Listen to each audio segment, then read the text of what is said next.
ॐ पूर्णमदः पूर्णमिदं पूर्णात् पूर्णमुदच्यते पूर्णस्य पूर्णमादाय पूर्णमेवावशिष्यते। ॐ शान्ति शान्ति शान्तिः। भद्रं कर्णेभिः शृणुयाम देवाः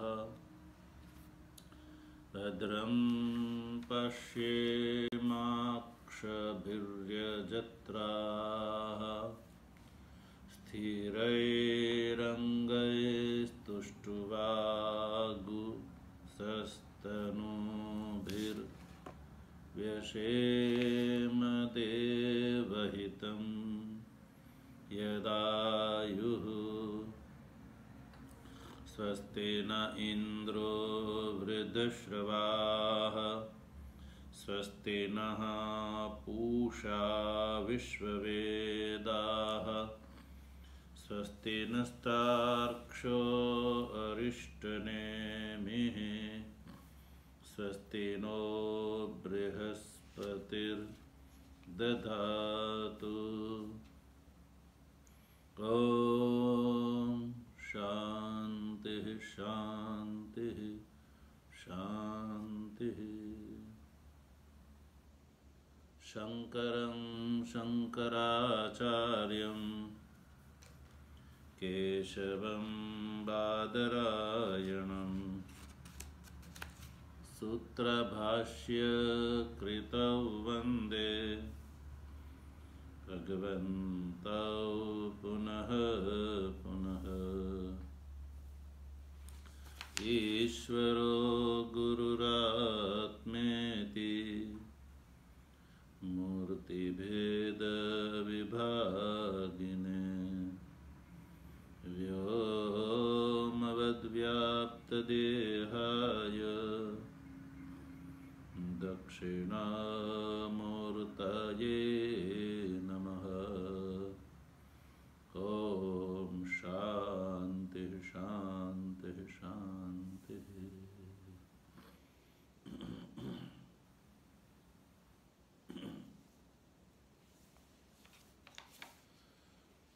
तत्व जिज्ञासु सज्जनों,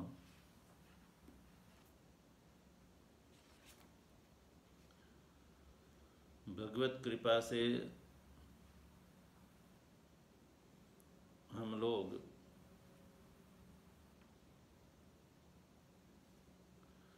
अनंत श्रीमद स्वामी प्रेमपुर जी महाराज के संस्मरण में संस्थापित इस आश्रम के संदर्भ में स्वाध्याय श्रृंखला के अंतर्गत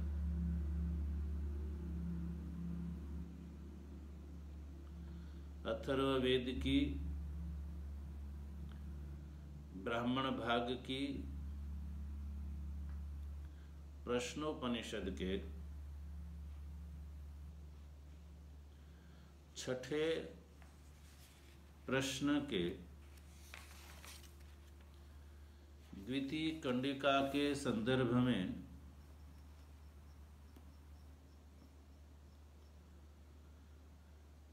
भगवान भाष्यकार के द्वारा विज्ञानवादी बोध का जो खंडन किया जा रहा है उसका विचार कर रहे हैं।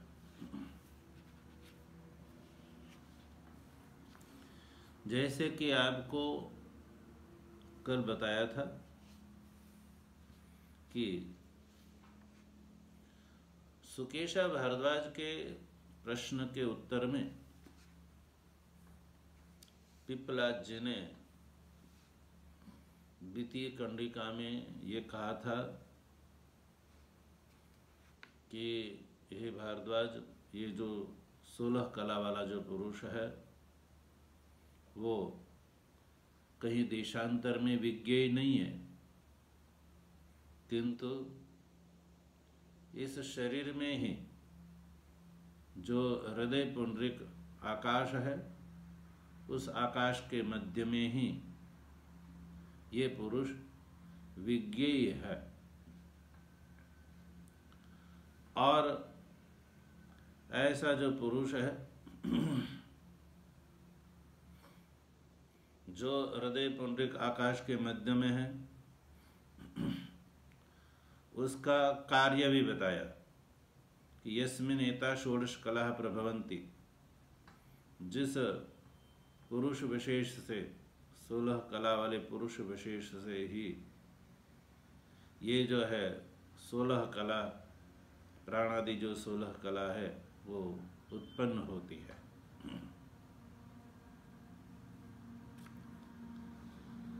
ये जो है उत्तर भारद्वाज जी के द्वारा दिया गया। अब इसी जो है पंक्ति है, यस्मिन एता, जो ये वाक्य है, उसका पहले भगवान भाष्यकार ने तात्पर्य बताया कि ये जो 16 कला जो है वो उपाधि है। उपाधि के कारण निष्कल पुरुष जो है वो सकल के समान अविद्या के कारण लक्षित होता है, और उस उपाधि कला का विद्या के द्वारा अपनय करने पर वो जो पुरुष है, 16 कला वाला जो पुरुष है, वो कला से रहित केवल पुरुष दर्शितव्य, दर्शन करने योग्य है। और ये जो है, इसलिए कलाओं का जो प्रभाव उसी से बताया, प्राणादि कलाओं का प्रभाव, और ये जो उपाधि रूप कला के द्वारा ही वो पुरुष जो है वो दर्शितव्य है। क्यों? इसलिए कि जो निष्कल पुरुष है, अत्यंत निर्विशेष है, उसका अध्यारोप के बिना बोध संभव नहीं है, प्रतिपाद्य प्रतिपादनादि व्यवहार संभव नहीं है। इसलिए उस पुरुष के अंदर, पुरुष से कलाओं की उत्पत्ति, स्थिति और लय जो है वो आरोपित किया गया। और ये जो कलाएं है वो अविद्या विषयक है, और अविद्या के अधीन है, और अविद्या के अधीन कलाएं है, इसलिए चैतन्य रूप अधिष्ठान से वो अव्यतिरिक्त है। रज्जु में सर्प जैसे मिथ्या है, वैसे चैतन्य रूप अधिष्ठान में प्रतीत होने वाली ये कलाएं भी मिथ्या है, ये बताया। और सिद्धांत भी ये बताया कि चैतन्य से अभिन्न होकर के ही ये जो कला लक्षित होती है, उत्पन्न होती हुई, स्थित होती हुई, लीन होती हुई जो कला है वो चैतन्य से अव्यतिरिक्त ही है। ये जो 16 कलाएं हैं उसकी चैतन्य से अलग सत्ता नहीं है। अब इस बात को और दृढ़ करना है, चैतन्य से अव्यतिरिक्त तत्व जो है कलाओं का, 16 कलाओं का चैतन्य से अव्यतिरिक्त तत्व जो है वो दृढ़ करना है। और ये चैतन्य से अव्यतिरिक्त तत्व जो है वो ही कलाओं के मिथ्यात्व में हेतु बन जाता है। इसलिए कलाएं जो है चैतन्य से अव्यतिरिक्त होकर के कलाएं मिथ्या है, ये भी दृढ़ करना है। इसलिए विज्ञानवादी बौद्ध, शून्यवादी बौद्ध, नैयायिक एवं चार्वाक के मत को यहाँ पर उपस्थित करके भाष्यकार उनके मत को भ्रांत सिद्ध करेंगे, और विज्ञानवादी को मुख्य यहाँ पर लक्ष्य बना करके उसके मत को असिद्ध करने पर अन्य मत का भी निराकरण साथ साथ में होगा। और इसी के कारण जो है ये जो 16 कलाओं का चैतन्य से अव्यतिरिक्तत्व जो है वो सिद्धांत ये जो है और दृढ़ होगा। इसलिए चैतन्य जो है वो आरोप का अधिष्ठान है, 16 कलाओं के आरोप का अधिष्ठान है चैतन्य। उस चैतन्य में अधिष्ठानत्व की सिद्धि के लिए, और वो जो है चैतन्य नित्य है और एक है, ये कहते हुए विज्ञानवादी जो बौद्ध है उसका निराकरण कर रहे भाष्यकार, जिसका हम लोग विचार कर रहे हैं। विज्ञानवादी जो बौद्ध है उसका सिद्धांत है कि जो चैतन्य है वो एक घटादि के आकार के रूप में प्रत्येक क्षण उत्पन्न होता है और नष्ट होता है। विज्ञानवादी बौद्ध के अनुसार चैतन्य की उत्पत्ति और चैतन्य का नाश माना जाता है। घटादि के आकार के रूप में चैतन्य ही जो है उत्पन्न होता है और नष्ट होता है। और जो है सिद्धांत में कहा कि चैतन्य रूप अधिष्ठान के रहते हुए मिथ्या जो 16 कलाएं है वो उत्पन्न होती है और नष्ट होती है। मिथ्या है इसलिए। अतः विज्ञानवादी बौद्ध का जो है निराकरण करना आवश्यक है। इसलिए भगवती श्रुति के माध्यम से विज्ञानवादी बौद्ध का निराकरण किया गया। विज्ञानवादी बौद्ध का जो कथन है वो श्रुति विरुद्ध है, इसलिए वो जो है त्याज्य है। सत्यम ज्ञान इत्यादि जो है यहाँ पर श्रुति वाक्य के माध्यम से ये कहा कि उत्पत्ति और विनाश धर्म से जो रहित चैतन्य आत्मा ही नाम रूपादि जो उपाधि धर्म के रूप में अवभाषित होता है।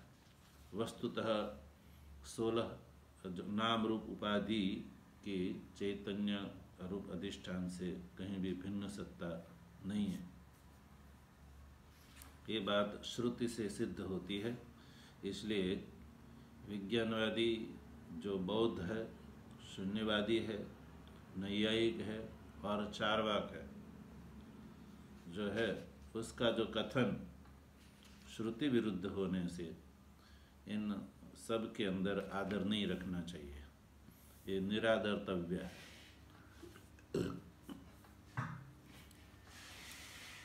और भी जो है भाष्यकार ने उसका निराकरण करते हुए ये कहा था, दृष्टांत के माध्यम से बताया था, क्योंकि विज्ञानवादी जो है विज्ञानवादी बौद्ध जो है वो कहते हैं कि चैतन्य का ही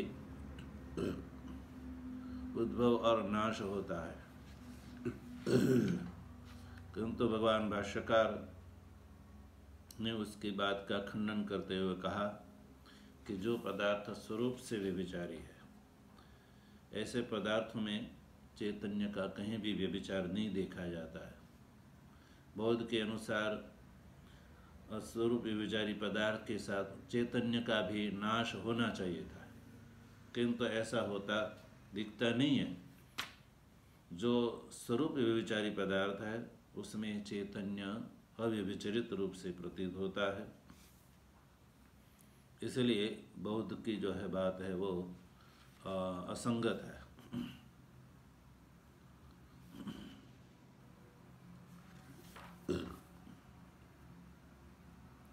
और उसके बात का खंडन करते हुए ये कहा था कि रूपम च दृश्यते न च अस्ति चक्षुः इति। रूप दिखता है और चक्षु नहीं है, जैसे ये कथन असंगत है, वैसे ही जो है ज्ञेय पदार्थ के नष्ट होने पर ज्ञान का भी अभाव हो जाता है, ये भी कथन जो है बौद्ध का जो असंगत है। और इसी बात को जो है वो कहने के लिए अन्य दृष्टांत भाष्यकार ने बताया था कि अंधकार में रूप उपलब्ध नहीं होने पर चक्षु का अभाव जो है वो है, ऐसा जो है वैनाशिक भी नहीं कह सकते हैं। विज्ञानवादी बौद्ध भी ये नहीं कह सकते हैं कि अंधकार में चक्षु के द्वारा रूप उपलब्ध नहीं होने पर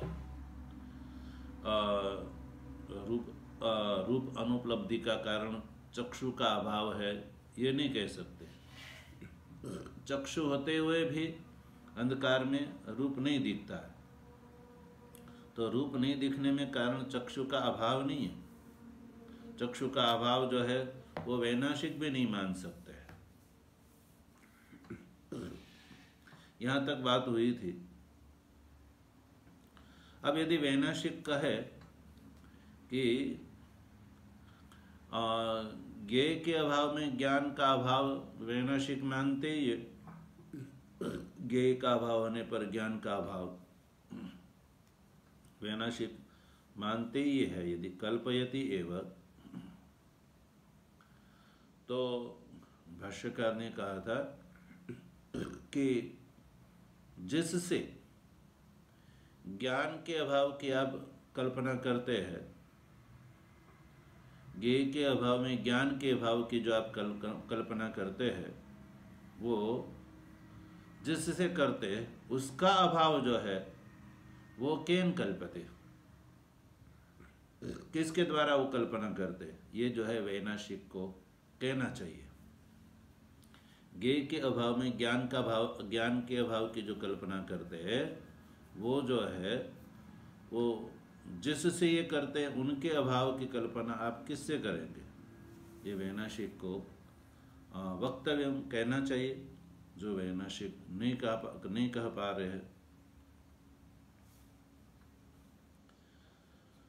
इससे आगे देखो, तद अभावस्य अपि ज्ञेयत्वात् ज्ञानाभावे तद अनुपपत्तेः। तद अभावस्य अपि ज्ञेयत्वात्, तद से यहाँ लेना है ज्ञान का अभाव। ज्ञान का अभाव भी ज्ञेय कोटि में आने से, जब ज्ञान का अभाव होगा तो वो तद ज्ञानाभावे तद अनुपपत्ति है।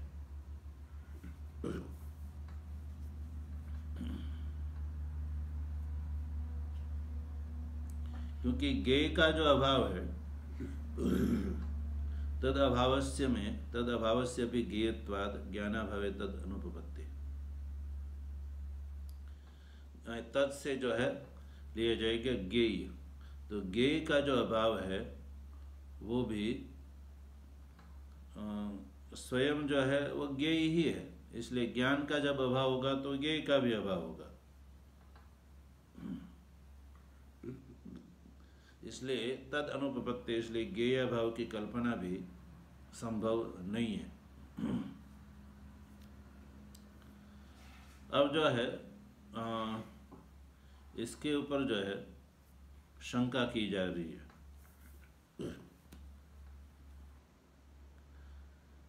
ज्ञानस्य ज्ञेय अव्यतिरिक्तत्वात् ज्ञेयाभावे ज्ञानाभाव इति चेत्,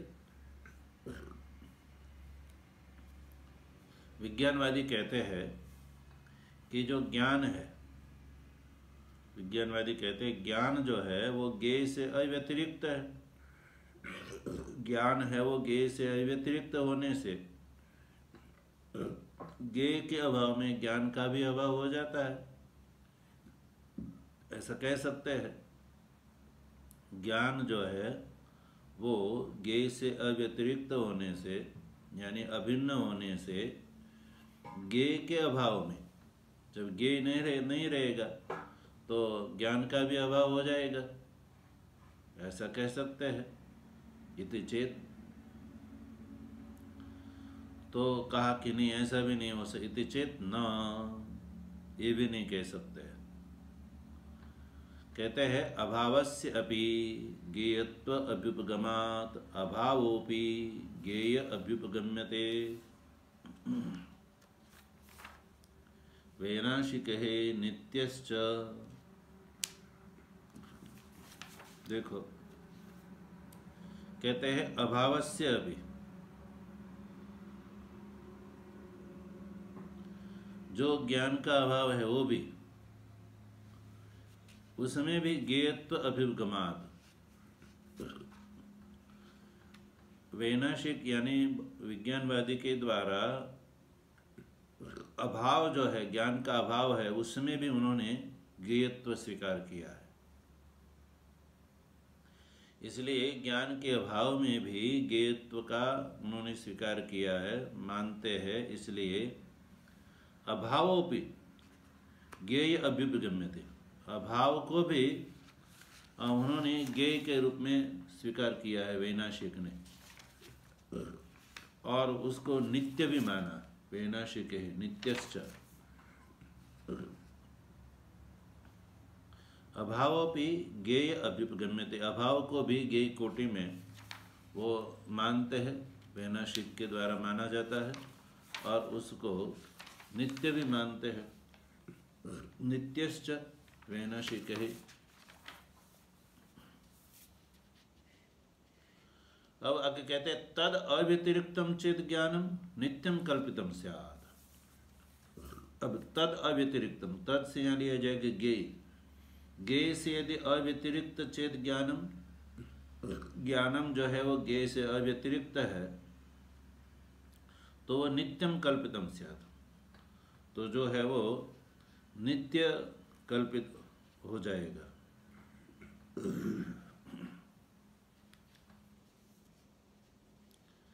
क्योंकि वैनाशिक ऐसा मानते हैं, तो फिर ज्ञेय से ज्ञान अभिन्न मानेंगे तो वो भी नित्य ही कल्पित हो जाएगा। और तद अभावस्य च ज्ञानात्मकत्वात् अभावत्वं वांग मात्रम एव न परमार्थतः अभावत्वं अनित्यत्वं च ज्ञानस्य। और तद अभावस्य, तद से अभिप्राय है ज्ञान का अभाव भी ज्ञानात्मक है, ज्ञान का जो है अभाव भी ज्ञानात्मकत्वात्, ज्ञानात्मक होने से, ज्ञान का अभाव भी ज्ञानात्मक होने से उसमें जो है अभावत्वम, जो है अभावत्व का कथन करना, उसमें अभाव, ये अभावत्व का कथन करना, वो वांग मात्रम एव, वांग मात्र यानी वाणी मात्र ही सिद्ध होगा वो, वांग मात्रम एव न परमार्थतः अभावत्वम अनित्यत्वम च ज्ञानस्य। परमार्थ रूप से ज्ञान में अभावत्व और अनित्यत्व सिद्ध नहीं हो सकेगा। न परमार्थतः अभावत्वम अनित्यत्वम च ज्ञानस्य, न पारमार्थिक रूप से ज्ञान में जो अभावत्व और अनित्यत्व जो है आप सिद्ध नहीं हो सकेगा।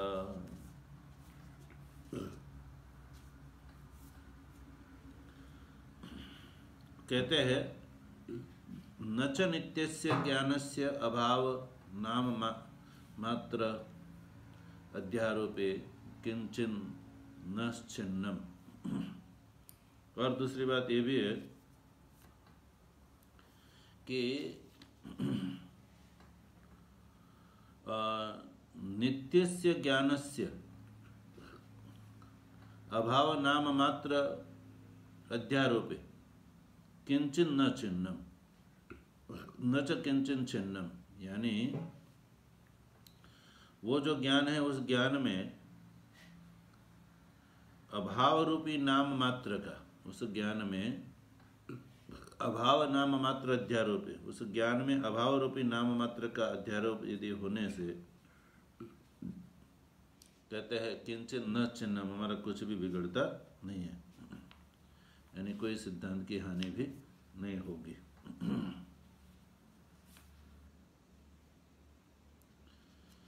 अब जो एक और शंका है इसमें, अथ अभावो ज्ञेयोपि सन् ज्ञान व्यतिरिक्तम इति चेत, विज्ञानवादी की शंका है। विज्ञानवादी कहते हैं कि अथ अभावो ज्ञेयोपि सन्, जो अभाव है वो ज्ञेय होते हुए भी ज्ञान व्यतिरिक्त इति चेत, ज्ञान से व्यतिरिक्त है ऐसा माने तो, यानी जो अभाव है, अभाव ज्ञेय अपि, अभाव जो है वो ज्ञेय होने पर भी, अभाव ज्ञेयो अपि सन्, अभाव ज्ञेय होते हुए भी वो ज्ञान से व्यतिरिक्त है, इति चेत, ऐसा यदि कहेंगे तो उत्तर देते हो कहते इति चेत न, ऐसा भी नहीं कह सकते हैं। तर्हि ज्ञेया भावे ज्ञाना भाव, तो कहते तब तो ज्ञेया भावे, तो उसमें ज्ञेय का अभाव होने पर ज्ञान के अभाव की जो है ज्ञान का अभाव ही होने लगेगा। ज्ञेया भावे ज्ञान भाव न तर्हि ज्ञेया भावे ज्ञान भाव, ज्ञेय के अभाव में, यानी ज्ञेय का अभाव होने पर भी ज्ञान का अभाव जो है होने लगेगा। ज्ञेय के अभाव में ज्ञान का अभाव भी होने लगेगा।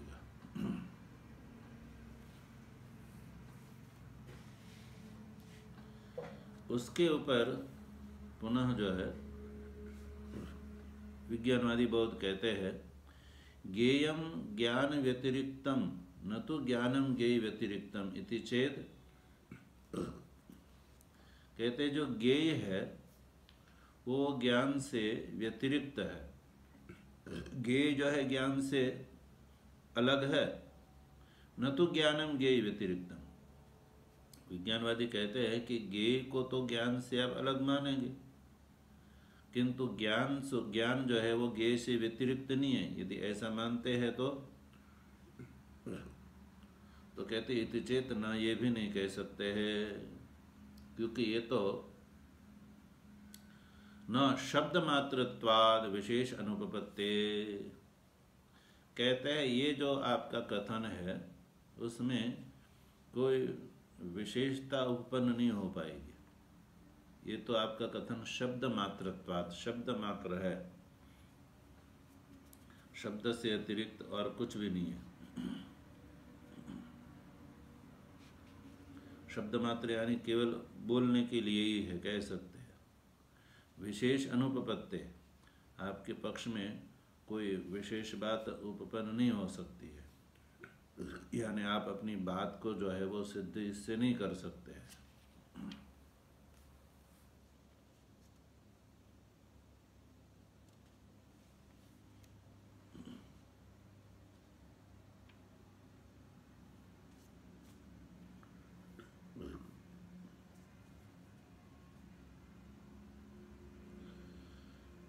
ज्ञेय ज्ञानयोः एकत्वं चेत् अभ्युपगम्यते, ज्ञेयं ज्ञान व्यतिरिक्तं ज्ञानं ज्ञेय व्यतिरिक्तं न इति तो शब्दमात्रम् एतद् वन्य अग्नि व्यतिरिक्तो अग्निर्न वन्य व्यतिरिक्त इति यद्वद् अभ्युपगम्यते।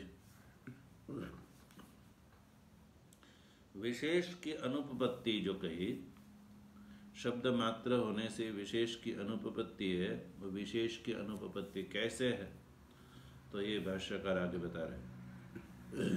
ज्ञेय ज्ञानयोः एकत्वं चेत् अभ्युपगम्यते, कहते हैं विज्ञानवादी के द्वारा यदि ज्ञेय और ज्ञान में एकत्व स्वीकार किया जाता है, उनके द्वारा एकत्व माना जाता है, चेत् अभ्युपगम्यते चेत् ज्ञेय ज्ञानयोः एकत्वं चेत् अभ्युपगम्यते, ज्ञेय और ज्ञान में एकत्व यदि वह स्वीकार करते हैं और कहते हैं कि ज्ञेयम ज्ञान व्यतिरिक्तम ज्ञानम ज्ञेय व्यतिरिक्तम न, ज्ञेय और ज्ञान में एकत्व का स्वीकार करके यदि वो कहते हैं कि ज्ञेय जो है वो ज्ञान से व्यतिरिक्त है, ज्ञेय है वो ज्ञान से अलग है। और ज्ञानम ज्ञेय व्यतिरिक्तम, ज्ञानम जो है वो ज्ञेय से व्यतिरिक्त है। व्यतिरिक्तम न, ज्ञेयम ज्ञान व्यतिरिक्तम और ज्ञानम ज्ञेय व्यतिरिक्तम न। ज्ञेय जो है वो ज्ञान से अलग है और ज्ञान जो है वो ज्ञेय से व्यतिरिक्त अलग नहीं है, ऐसा कहते हैं तो वो जो है शब्द मात्रम, वो शब्द मात्रत्वाद ये जो हेतु है ना वो यहाँ विस्तार से बताया कि ये जो कहना है वो शब्द मात्रम एतद, ये जो है शब्द मात्र ही है। शब्द मात्र क्या है? तो यही कि जैसे वह्नि अग्नि व्यतिरिक्त न, वह्नि अग्नि व्यतिरिक्त अग्निर्न वह्नि व्यतिरिक्त इति यद्वत् अभ्युपगम्यते। दृष्टांत बताया, जैसे कोई कहे कि वह्नि जो है अग्नि से व्यतिरिक्त है, वह्नि जो है अग्नि से अलग है, और अग्नि ही न वह्नि व्यतिरिक्त, जो अग्नि है वह्नि से व्यतिरिक्त नहीं है। ये जैसे कथन है वो शब्द मात्र ही है, उससे अलग कुछ नहीं है, उसमें विशेषता की कोई उपपत्ति नहीं होती है। यद्वत्, जैसे ये दृष्टांत है वैसे ही जो है ये कहना कि ज्ञेयम ज्ञान से व्यतिरिक्त है और ज्ञान जो है ज्ञेय से व्यतिरिक्त नहीं है, ये जो वादी का कथन है वो भी ये दृष्टांत के समान है, इसलिए वो शब्द मात्र ही है, इससे अतिरिक्त और कुछ भी नहीं है। अब जो है कहते हैं ज्ञेय व्यतिरेके तो ज्ञानस्य ज्ञेयाभावे ज्ञानाभाव अनुपपत्ति ही सिद्धा।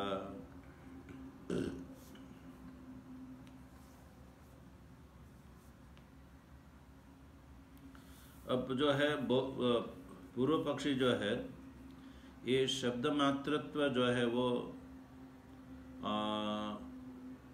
शब्द मात्रत्व और विशेष की अनुपपत्ति रूप जो दोष है उनके पक्ष में, उसका परिहार करने के लिए उसमें यदि वो भेद का अंगीकार करते हैं तो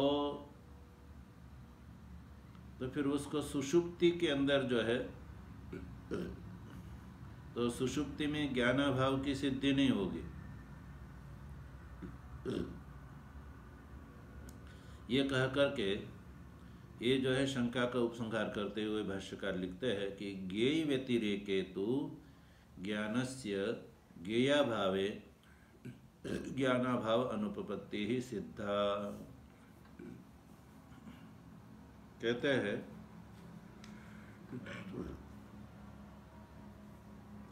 यदि ज्ञान को ज्ञेय से व्यतिरिक्त माना जाता है, ज्ञेय व्यतिरिक्ते तो ज्ञानस्य, यदि ज्ञान को ज्ञेय से व्यतिरिक्त यदि माना जाता है तो ज्ञेयाभावे ज्ञानाभाव अनुपपत्ति, तो ज्ञेय का अभाव होने पर ज्ञान के जो अभाव है उसकी अनुपपत्ति जो है वो सिद्ध है, अनुपपत्ति सिद्ध।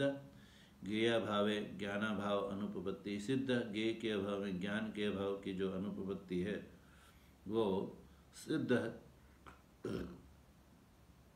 अर्थात कि जो है ज्ञानाभाव अनुपपन्न ही रहेगा, ज्ञेय के अभाव में ज्ञान का अभाव अनुपपन्न ही रहेगा। शंका करते हैं कि ज्ञेयाभावे अर्थात ज्ञेय का अभाव होने पर ज्ञानस्य अदर्शनात्, ज्ञान जो है देखा नहीं जाता है, अतः अभाव, इसलिए ज्ञान का अभाव होता है। इति चेत, ऐसा यदि कहो तो इति चेत न, तो समाधान किया जाता है कि नहीं, ऐसा नहीं हो सकता। यानी ज्ञेय का अभाव होने पर ज्ञान नहीं देखे जाने मात्र से ज्ञान का अभाव होता है, ऐसा नहीं कह सकते हैं, क्योंकि उत्तर देते हुए कहते हैं, समाधान करते हैं, सुषुप्ते ज्ञप्ति अभ्युपगमात्। कहते हैं कि सुषुप्ति अवस्था में जो है ज्ञप्ति अभ्युपगमात्, सुषुप्ति अवस्था में ज्ञप्ति यानी ज्ञान, सुषुप्ति अवस्था में जो है ज्ञप्ति यानी ज्ञान को अभ्युपगमात् स्वीकार किया जाता है। सुषुप्ति अवस्था में ज्ञप्ति रहती है, ज्ञान रहता है, किंतु वहाँ ज्ञेय नहीं है, फिर भी ज्ञान रहता है। इसलिए ज्ञेय का अभाव होने पर ज्ञान नहीं देखे जाने मात्र से ज्ञान का अभाव नहीं मान सकते हैं। और दूसरी बात ये भी है कि वैनाशिक है अभ्युपगम्यते ही सुषुप्ते भी ज्ञान अस्तित्व। देखिए, सुषुप्ति अवस्था में ज्ञान का जो अस्तित्व है वो वैनाशिक ही अभ्युपगमात्, वैनाशिक यानी बोध के द्वारा भी ये स्वीकार किया जाता है। वैनाशिक बोध के द्वारा भी सुषुप्ति में ज्ञान का जो अस्तित्व है वो अस्तित्व स्वीकार किया जाता है। ज्ञान का अस्तित्व से अभिप्राय है उसका अहम आकार, जो आलय है अहमाकार आलय विज्ञानम जो है वो सुषुप्ति अवस्था में भी वो देखा जाता है। इसलिए सुषुप्ते अपि ज्ञान अस्तित्वम, सुषुप्ति में भी ज्ञान का अस्तित्व है।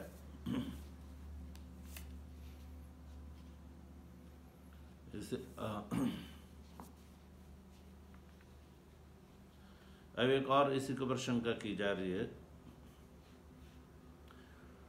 तत्रापि ज्ञेयत्वम अभ्युपगम्यते ज्ञानस्य स्वेनेव इति चेत न। शंका है कि तत्रापि ज्ञेयत्वम अभ्युपगम्यते ज्ञानस्य स्वेनेव एव। अब सुषुप्ति, तत्रापि में तत्र शब्द का अर्थ है सुषुप्ति, यानी कि सुषुप्ति में भी ज्ञान जो है सुषुप्त, तत्रापि ज्ञानस्य स्वेनेव, सुषुप्ति में भी जो ज्ञान है वो स्वेन एव ज्ञेयत्वम अभ्युपगम्यते। सुषुप्ति में जो ज्ञान है, ज्ञान वो स्वेन एव, ज्ञान जो है स्व के द्वारा ही, वहाँ ज्ञेय न होने पर स्व के द्वारा ही जो है वो ज्ञेयत्वम अभ्युपगम्यते, ज्ञेयत्व जो है वो ज्ञेय जो है ज्ञान स्व के द्वारा ही जो है ज्ञेय जो है अभ्युपगम्यते यानी बोध के द्वारा जो है वो माना गया है। तो ऐसा यदि कहते हैं तो बोध के द्वारा ऐसा माना गया है, यदि ऐसा कहते हैं तो कहते इति चेत न, ऐसा नहीं कह सकते हैं। तो समाधान दिया, भेदस्य सिद्धत्वात्, भेद जो है वो सिद्ध ही है, पहले से भेद सिद्ध है।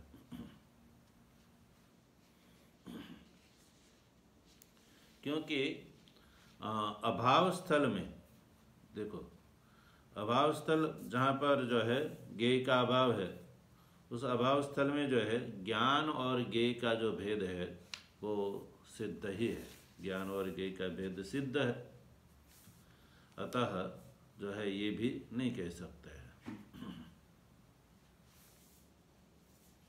अब जो है वो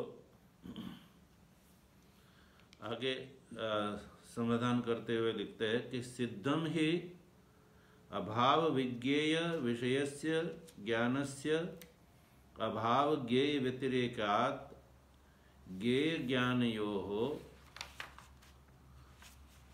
अन्यत्वम्।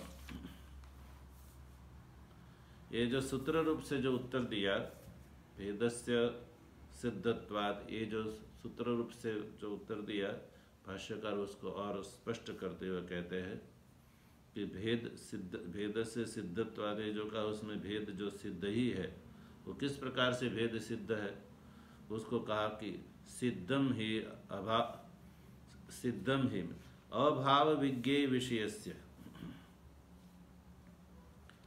अभाव विज्ञेय विषयस्य ज्ञानस्य, यानी जो है अभाव रूपी जो विज्ञेय है, उस विज्ञेय विषय से यानी विज्ञेय को विषय करने वाला जो है ज्ञान है, वो ज्ञानस्य, उस ज्ञान का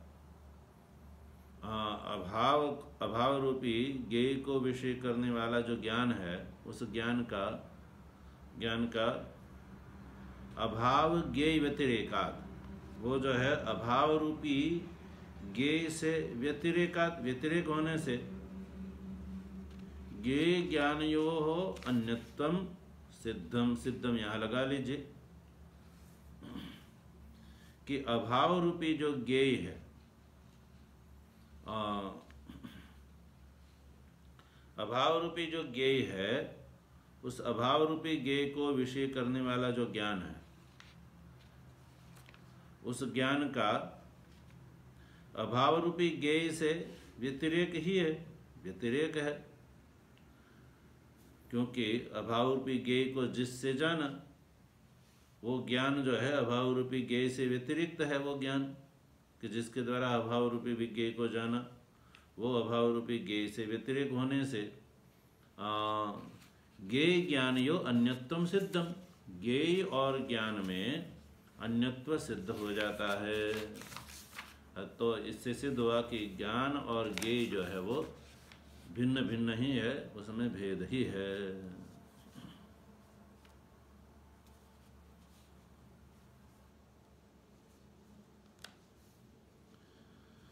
आगे एक और जो है भाष्यकार कहते हैं कि न ही तत् सिद्धम मृतम इव उज्जीवयितुम पुनः अन्यथा कर्तुम शक्यते वैनाशिक शते अपि। देखिए कहते हैं कि मृतम इव उज्जीवयितुम, ये दृष्टांत है।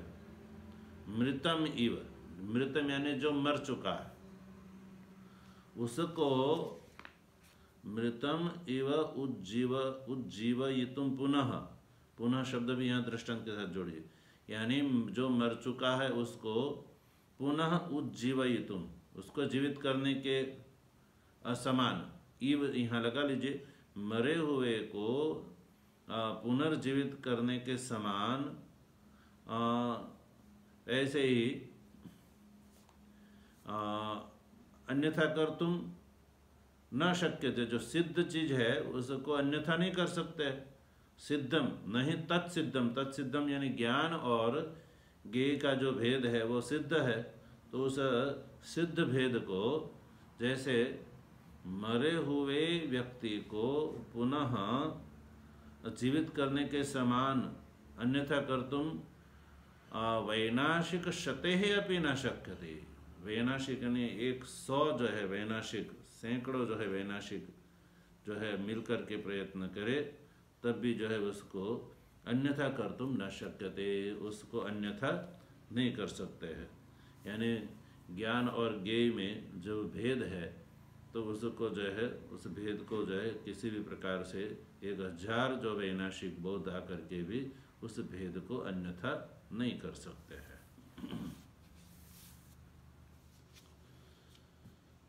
तो ये आज इतना ही रखते हैं। ओम भद्रं कर्णेभिः शृणुयाम देवाः, भद्रं पश्येमाक्षभिर्यजत्राः, स्थिरैरङ्गैस्तुष्टुवागुंसस्तनूभिर्व्यसेम देवहितं यदायुः। स्वस्ति न इन्द्रो वृद्धश्रवाः, स्वस्ति नः पूषा विश्ववेदाः, स्वस्ति नस्तार्क्ष्यो अरिष्टनेमिः, स्वस्ति नो बृहस्पतिर्दधातु। ओम शांति शांति शान्तिः। शङ्करं शङ्कराचार्यं केशवं बादरायणं सूत्रभाष्यकृतौ वन्दे भगवन्तौ पुनः पुनः। ईश्वरो गुरुरात्मेति मूर्तिभेद विभागिने व्योमवद् व्याप्तदेहाय दक्षिणामूर्तये